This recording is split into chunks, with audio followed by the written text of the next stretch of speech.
Nangwe, ukipata nafasi itumie vizuri. Yaani ukipata nafasi wewe itumie vizuri. Usipokuwa makini, wenzako wanaitafuta hiyo nafasi ili wakuangushe. Kwa hiyo ukipata fursa hiyo ya kazi,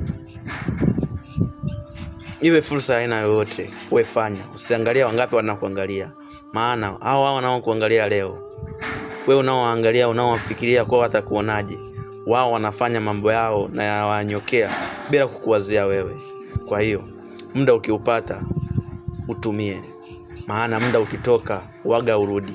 Siku zote muda ukishaenda urudi nyuma. Ukikosa leo, pambana kwa ajili ya kesho, lakini ukipoteza muda leo, kesho haurudi. Izingatie hiyo. Kesho hauwezi kurudisha muda uliopoteza leo. Kwa hiyo pambana.